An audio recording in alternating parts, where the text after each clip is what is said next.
Bagaimana trading seperti hedge fund profesional trader? Di video kali ini kita akan bahas poin-poin penting yang bisa membawa sobat trader trading seperti hedge fund atau profesional trader. Jadi jangan lewatkan video ini dari awal sampai akhirnya. Check it out.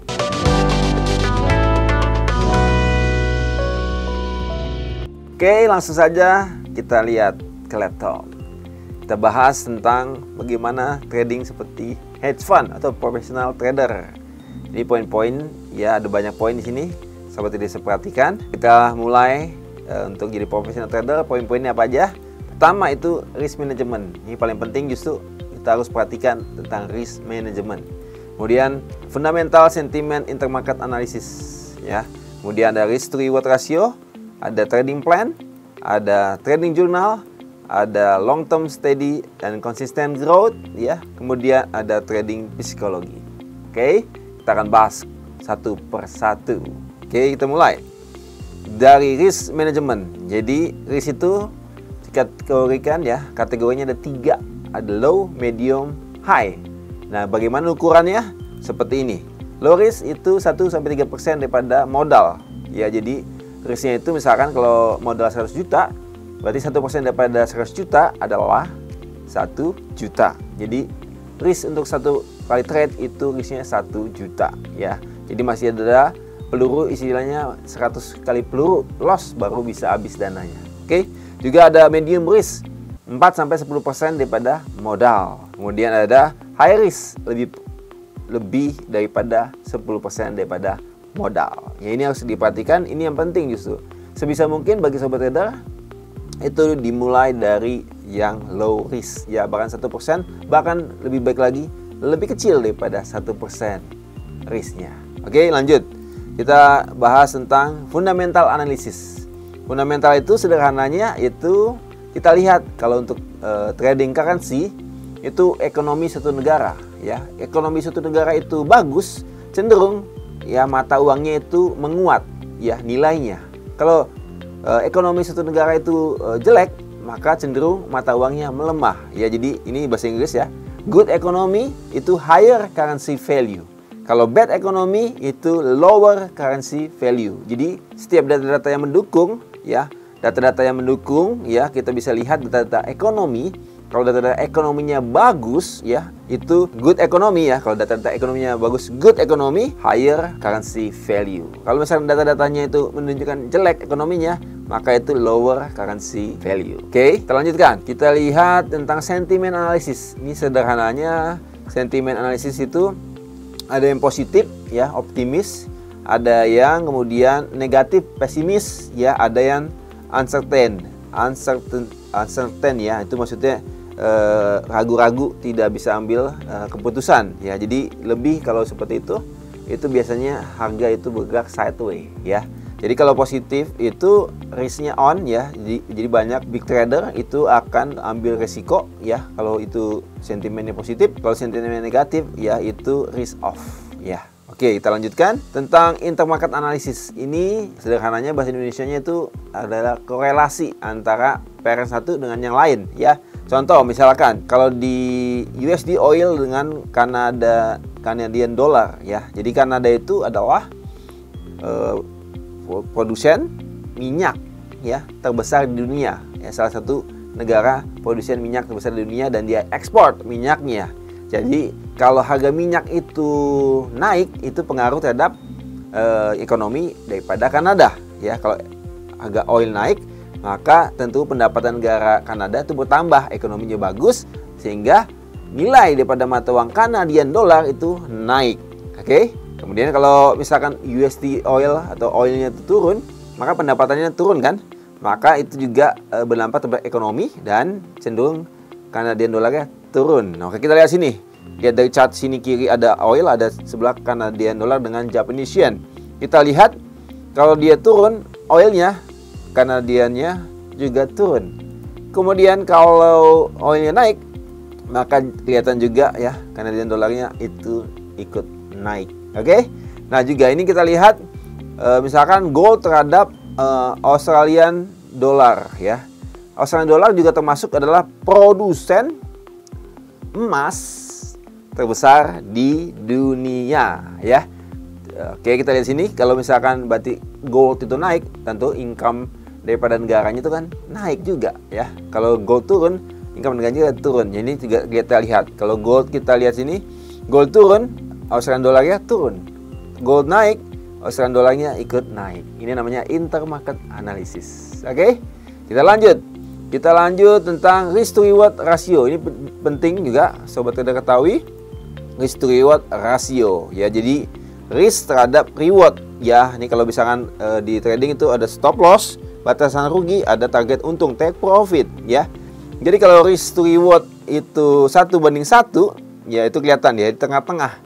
Risk sama dengan rewardnya sama ya. Kalau misalkan stop lossnya 100, take profitnya 100 ya. Kalau misalkan risk to rewardnya 1:2 ya, kita lihat nih, risknya lebih kecil, rewardnya lebih besar. Ini contohnya misalkan kalau misalkan risknya 50 ya, take profitnya 100, 2 kali lipat. Kalau risk to rewardnya 1:3, ini misalkan risknya 50, take profitnya 150, 3 kali lipat. Ya lebih baik kita risk to rewardnya lebih besar ya, 1:2 atau 1:3, supaya kita tidak mengejar ya namanya win rate yang tinggi. Ya misalkan contoh seperti ini. Kalau kita risk to reward ratio-nya tinggi ya, kita lihat ini yang kotak atas. Itu lihat, kita lihat ya kotak atas. Ya kita lihat di kotak atas ini ya, ini 1:1 ya, 1:1. Ini kalau kita hasil tradingnya totalnya kalau 1:1, kalau kita win rate-nya cuma 20% itu loss ya. 20% maksudnya 10 kali trading itu cuma 2 kali profit ya. Kalau 30% berarti 3 kali profit, 40% 4 kali profit, 5 kali profit itu baru break even dari 10 kali transaksi. Kalau dia 60% berarti 6 kali profit, 4 kali loss. Ini baru profit. Kalau 1:1, lihat perbedaannya ketika di 1:2 ya. Kita lihat 1:2. 1:2 ini di 40% win rate saja, dia misalkan 10 kali transaksi, 4 kali profit, 6 kali loss, ini sudah profit ya. Kalau di 50% profit, 60% profit. Nah, kita lihat lagi 1:3, ini di 30% win rate saja, itu berarti dari 10 kali transaksi 3 kali profit, 7 kali loss. Lossnya lebih banyak, tapi masih profit. Ya jelas ya. Jadi penting sekali risk to reward ratio kita perhatikan ya. Apalagi kalau di 1:4 ya. Bahkan hanya 2 kali profit, 8 kali loss, ini sudah break even point. Lebihnya profit. Oke, kita lanjutkan ya. Kita lanjutkan. Itu setelah kita sudah siapkan itu semua, maka kita rencanakan trading kita, trading plan ya. Kita sudah punya strategi trading, kita bisa perhatikan time frame, risk management, kita lihat kondisinya, ranging atau trending, kemudian kita lihat di market apa kita trading, kita lihat kalau kita mau entry, kita lihat dia ada pullback atau breakout, ada crossover dan seterusnya ya. Kemudian kita perhatikan batasan kita rugi di mana, kemudian target untung kita di mana ya. Setelah itu perhatikan, kita buat rencana trading ya, trading plan ya. Kata nasihat dari profesional trader, plan your trade and trade your plan.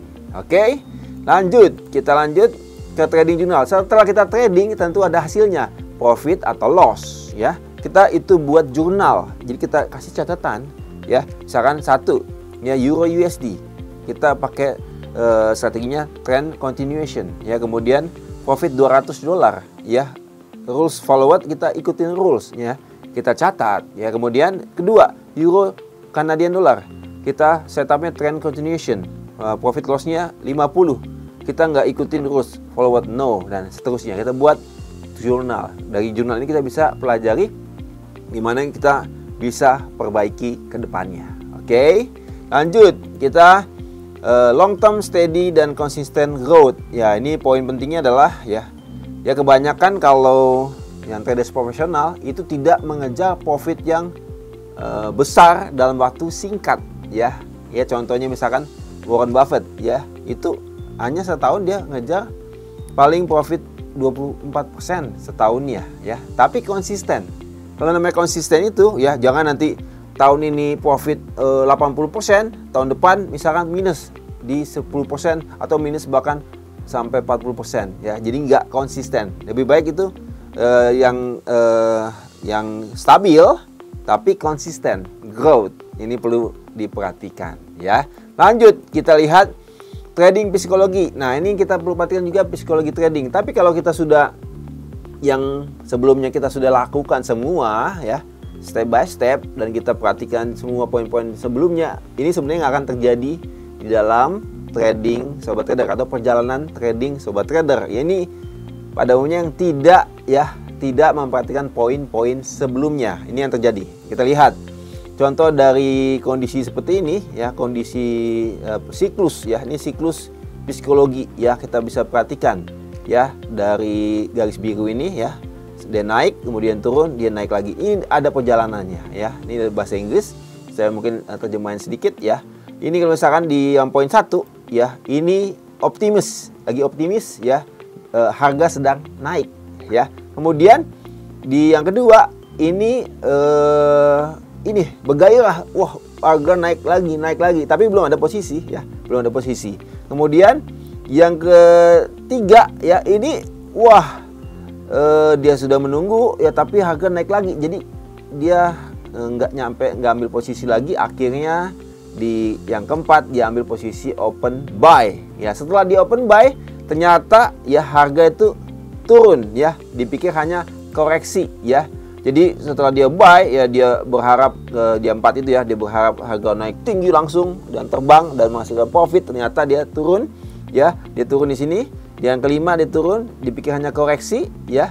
Kemudian dipikir harga lebih baik, lebih murah ya. Dia ambil posisi lagi, buy lagi ya, di buy lagi, di double ya posisinya, berharap balik lagi ya. Kemudian setelah itu dia tidak memperhatikan bahwa ini sudah change of character, misalkan sudah berubah dari trend up jadi down ya. Dia menyangkal bahwa itu sudah perubahan trend ya, sehingga harga semakin turun semakin minus ya, semakin minus semakin takut, minusnya semakin besar ya, semakin besar. Akhirnya ini jadi putus asa. Wah, dia semakin putus asa, akhirnya panik ya. Akhirnya dia tutup semua posisinya dalam keadaan rugi yang besar ya. Oke, setelah itu akhirnya dia berpikir untuk tidak lagi trading ya, karena begitu banyak kerugian yang dia telah terima ya. Akhirnya setelah itu ternyata setelah habis itu tutup, harga naik ya, kemudian harga turun lagi. Wah, untung dia bilang tutup, kalau enggak habis semua duitnya. Tapi setelah itu harga ternyata naik lagi ya, naik lagi.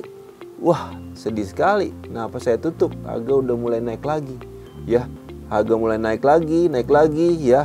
Dia semakin depresi ya, dia ngeliatin aja tuh harga naik lagi semakin tinggi, bahkan lebih daripada harga opennya tadi. Seharusnya dia profit ya.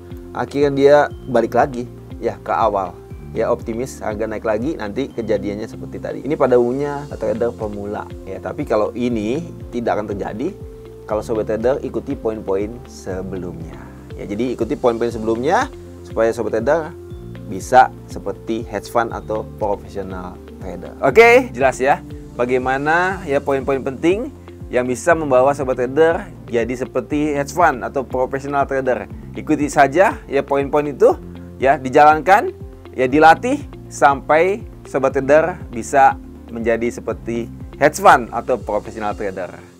Sampai ketemu di video-video selanjutnya. Salam profit.